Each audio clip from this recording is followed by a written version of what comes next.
Тука во самата винарија се наоѓа вилата на Марија, жената на кралот Александар Караѓорѓевиќ, инаку ќерка на романскиот крал Фердинанд. Овој имот бил купен во 1925 година, а во 1928 година собран и првиот род. Кралот Караѓорѓе, наместо овие кариатиди, сакал да има и 2 лава, но кралицата, бидејќи парите биле неизин мирас, го убедила да ги стават овие кариатиди. Тие биле сокриени за да не ги украдат германците во Втората светска војна. Имотот е купен за кралицата Марија за 2700 златници од турски Усни бек и Мехмед бек и имал околу 2000 хектари површина.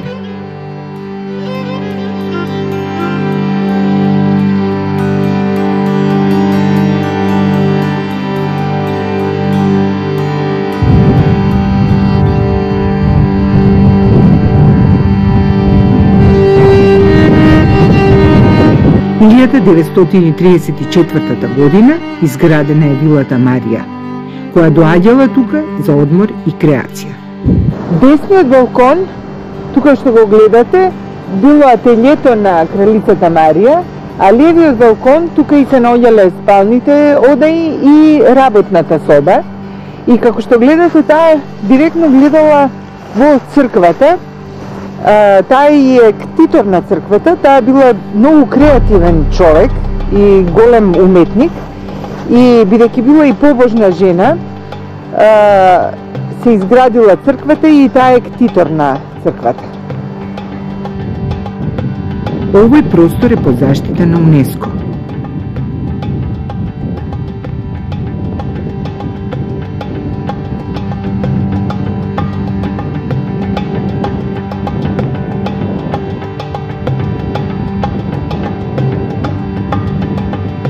Кралскиот имот започнал веднаш да се гради. Управни и стамбени згради, простории за сместување на работниците. Кралот Александар Караѓорѓевиќ за управник на имотот го поставил Милош Леовац од Белград, кој останал во Демир Капија до крајот на својот живот.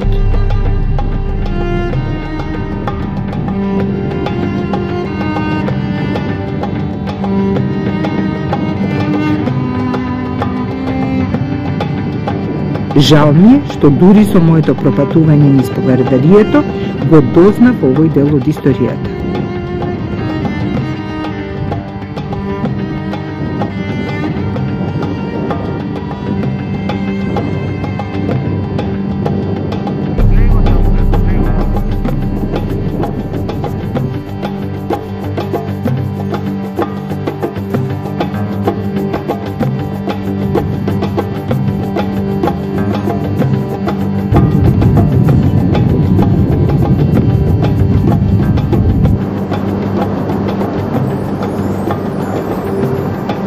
Ово овдека што го гледате е винска преса, каде што се пресувало гроздје и ова е стар експонат. Меѓутоа, оно што е карактеристично тоа е што сега во винските земји оваа направа повторно се враќа во употреба и станува модерна.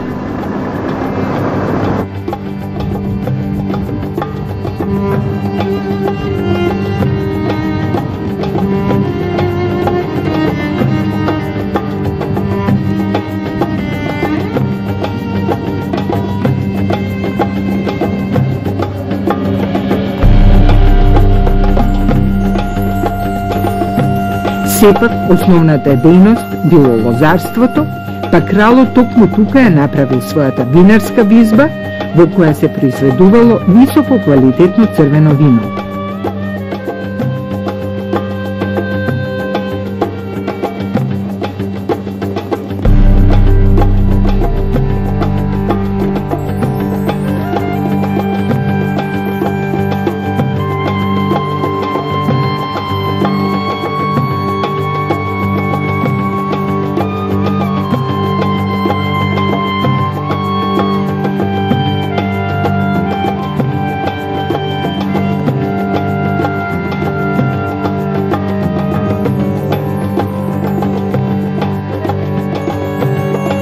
Капацитетот на визбата бил 150.000 литри вино, за чие производство се користеле 4 стаклени базени, проектирани во Австрија, во кои грозјето ферментирало, а директно од Србија биле донесени дрвените бочви со капацитет од 4000 до 6000 литри вино, кои со синџири биле спуштени во подрумот преку отворот.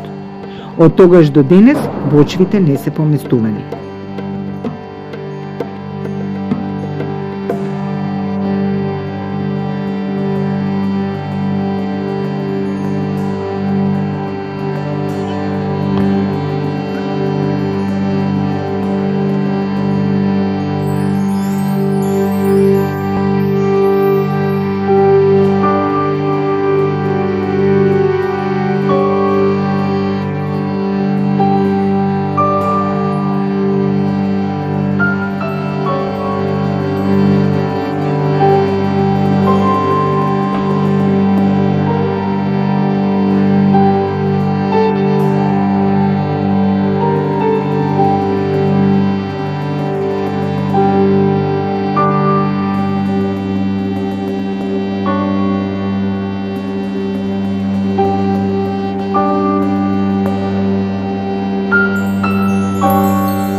Овие 3 дупки тука што ги гледате се дупки од куршум и за нив е поврзана една многу интересна приказна.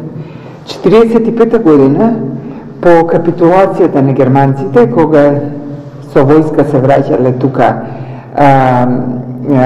од Солунскиот фронт, преспале во оваа винарија и еден германец сакал да се напие вино, меѓутоа бидејќи не знаел од каде се отвара, се обидел да ја дупне оваа бочва со куршуми.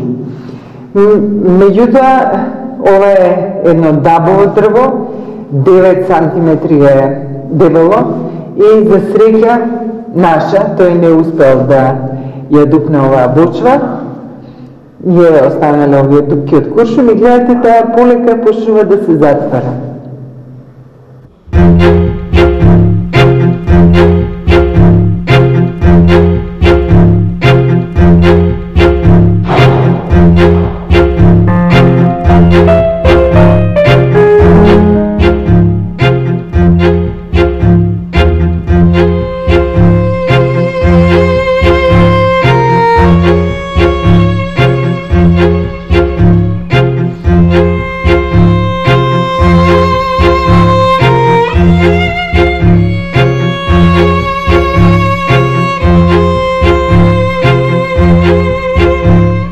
Низ просторот, препун со вино, размислував за историјата што се крие на овие простори и за богатството на сеќавањето. И знаењето кое е вткаено во секоја голтка на овој еликсир, виното кое го дава богатството на овој регион.